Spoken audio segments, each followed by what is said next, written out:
mi querido maestro José Luis Trueba Lara.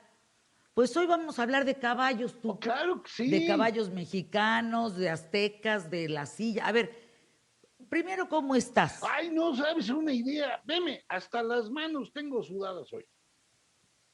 ¿Por qué? Mira, nada más para que te des una idea. Tengo 147 cocineras rellenando lentejas para mañana. 14 ¿Cómo? caballos. 17 hombres armados con lanzas para hacer un torneo. De pilón me traje unos voladores de Papantla, unos guaguas y creo que nada más. Hay 2 elefantes y un dragón que está por llegar. Es cumpleaños de mi Trueba. nieto. No, pues con razón, ya decía yo que se había... ¿Cumple un año? Sí, un No, bueno. añote. El temible Ismael cumple un año. Yo estoy verdaderamente, ahorita estamos en la organización de todo. Mentí un poco, pero va a ser un poco menos estruendosa la fiesta, pero va a quedar más o menos bien. Y estamos muy contentos, no sabes, felices. Oye, Trueba, ¿qué le vas a regalar a tu nieto? Pues mira, Tu primer nieto y su primer su año. primera, todavía no sé qué le voy a regalar. Lo que pasa es que como me tiene idiotizado. No he podido salir a comprar nada, nada más lo ando cargando y festejándole todo lo que hace. Es más, llevo una semana sin trabajar, Fernando. He sido un Bueno, por lo menos te fracaso. has bañado. ¿Sí? Bueno, hoy traigo pantalones de pijama, mira, pero Ay, no, Trueba. No, se está levantando, ya nos enseñó la pijama.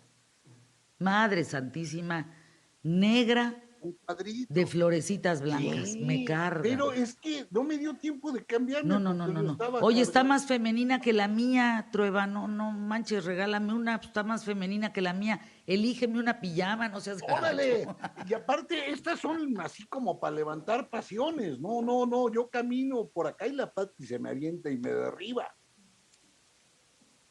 Trueba, vámonos a los caballos, porque si no vamos a acabar con la yegua y el caballo. ¿Y para qué quieres? A Sí, ver, ¿cuántos tipos de caballos mexicanos existen, pues? caray, esa es una pregunta un poco rara. Y déjame decirte por qué es un poco rara.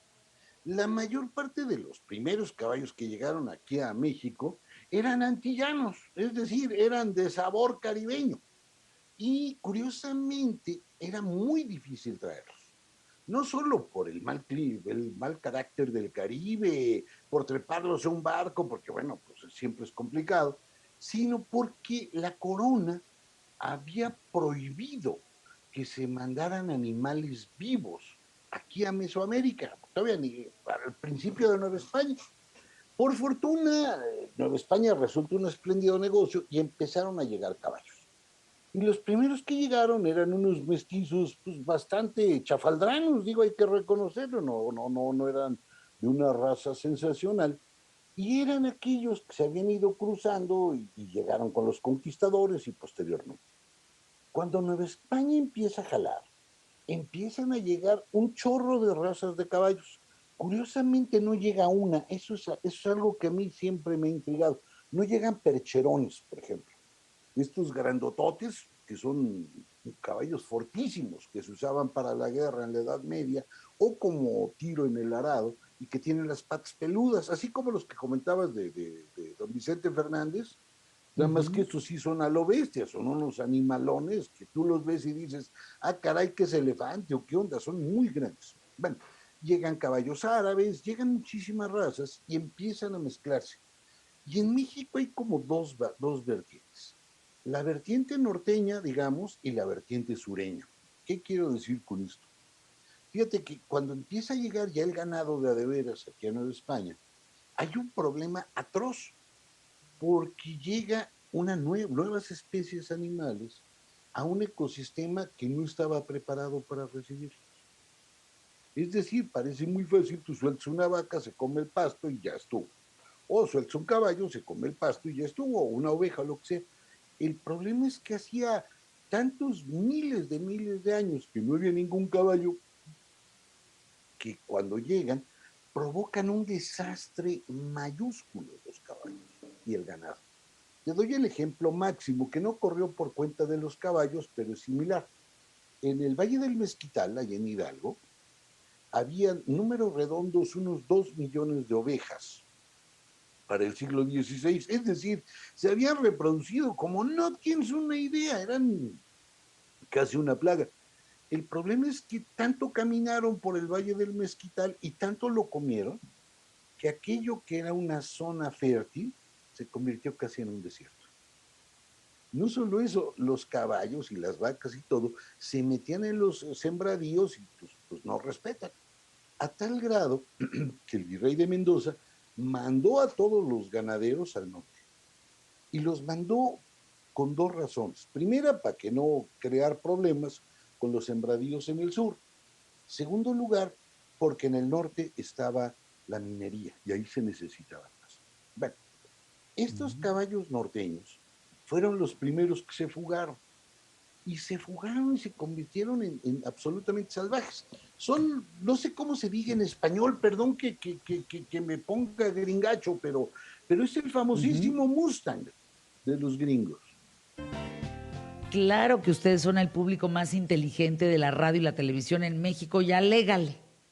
Porque Alejandro Gascón, Lore, a ver, Trueba, Fer, el Mustang es el mesteño, Mm, así se le llama, el mesteño. Es un caballo salvaje mm, que, por cierto, dice Jolly Roger, recordamos en la película Océano de Fuego, donde el caballo hidalgo, un mestizo, es capaz de resistir el desierto persa. Fíjate nomás. sí, es un caballo maravilloso y que funcionó espléndido. Es más, ese caballo cambió la historia del norte del país. Absolutamente cambió la historia del norte. Fíjate que los indígenas norteños rápidamente lograron trabar una espléndida relación con estos caballos y se convirtieron en unos jinetes sensacionales. El problema no es que fueran buenos jinetes y tuvieran mejores caballos, eso era un asunto menor. El problema es que se convirtieron, gracias a esos caballos, en una fuerza armada que tuvo en jaque al norte de Nueva España o al sur, y al sur de Estados Unidos, de lo que hoy es Estados Unidos, durante poco más o menos 200 y cacho años. Eso te da una idea. Es probablemente la guerra más larga que se vive en América. 200 años de guerra contra los indígenas, contra la caballería indígena. Vamos, tú eres de Chihuahua, y en Chihuahua las historias de pegan los apaches, hombre, son una legión. Y es un grupo que logra trabar una gran relación. Y fíjate que esa relación es absolutamente distinta de la que se traba en el centro del país. En el centro del país, los caballos, bueno, permíteme dar un paso atrás, pero porque es importante.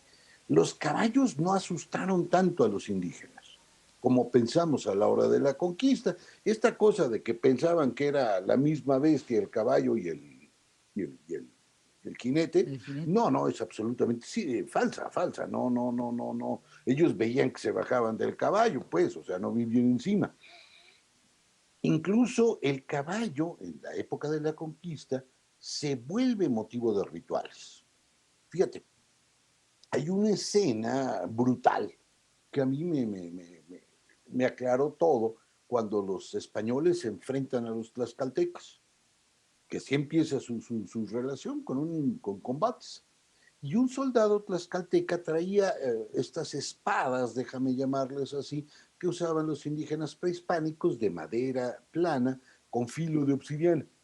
Y le da un espadazo en el pescuezo, en el gañote al caballo y le vuela la cabeza.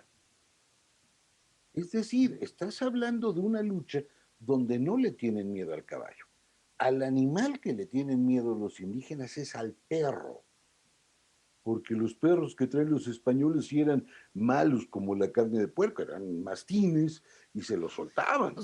La carne de puerco no es Ah, no, mala, pero es un Trueba. decir, pues así se dice. Bueno, era malo como escupir para el cielo, pues, o sea, eso sí, Eso eso sí, sí, eso sí, segurito te cae eso encima, sí, verás cómo de que paz. no.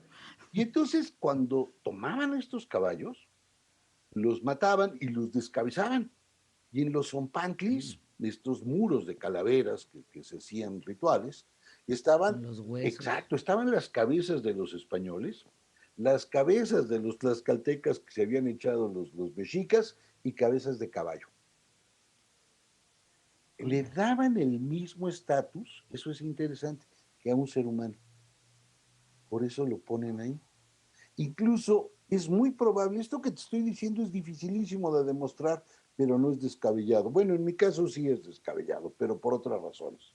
Eh, eh, eh, es muy probable que estos caballos que murieron en la conquista los hayan guisado en etzali, es decir, en la comida ritual del sacrificio.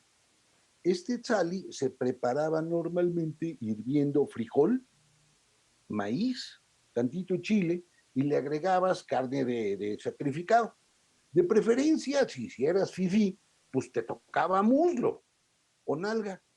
Mm. Pero ya si eras pues, rey de medio pelo, pues ya te tocaba cabeza u otra cosa que tuviera menos carnita. Pero muslo, nalga y bracito de acá, el brazo era bueno.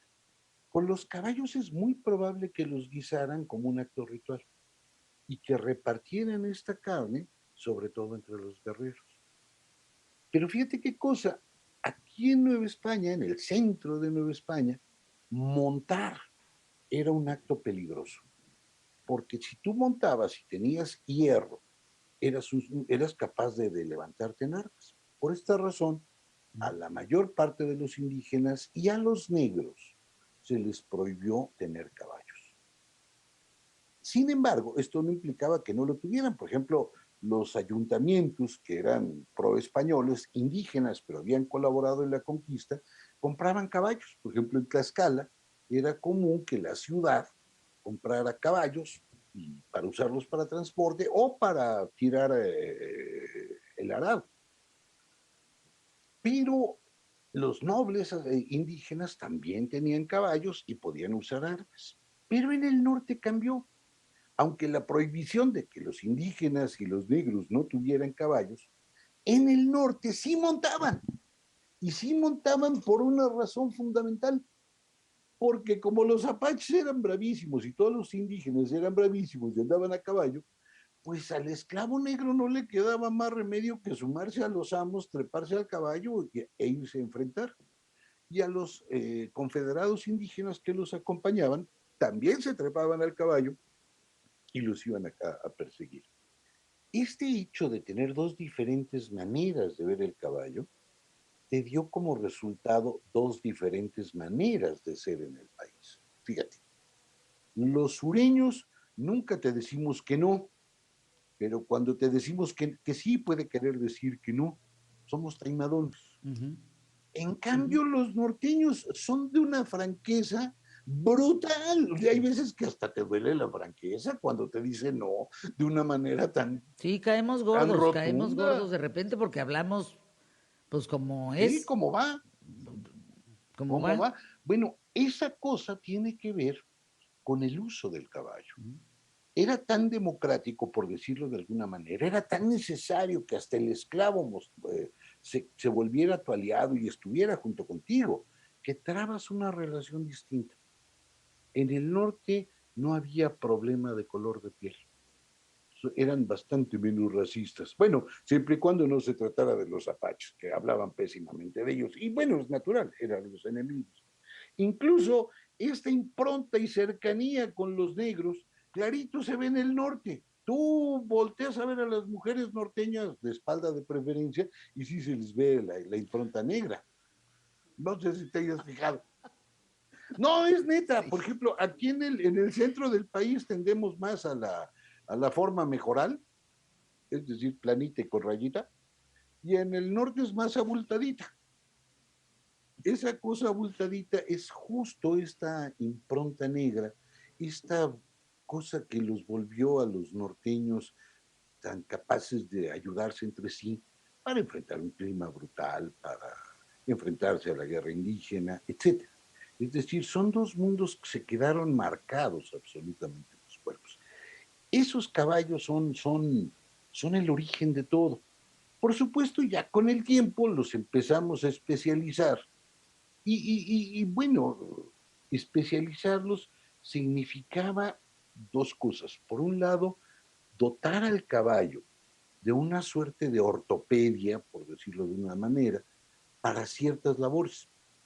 No es lo mismo la ortopedia, los arreos que le pones a un caballo para correr o para transportarte, los arreos que usas para domesticar a una fiera, a una bestia o para usarlo en la ganadería. El ejemplo tan simple es el chipote que tienen las sillas de montar, donde tú amarras la riata para que el toro, la vaca o a quien la asaste se caiga y no te lleve arrastrado 15 kilómetros adelante. Es decir,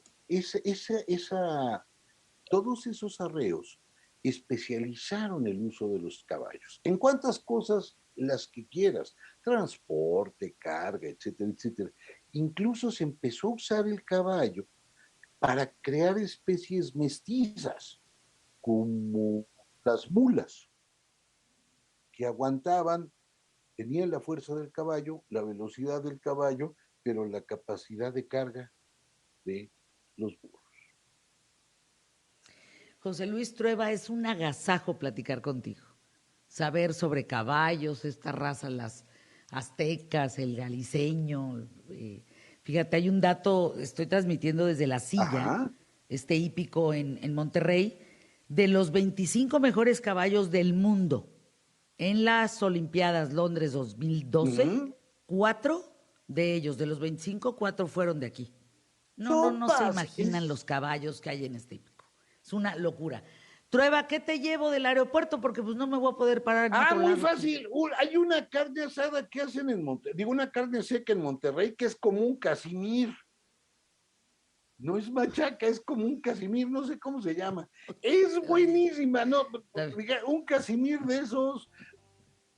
Yo te la pido. Está bien.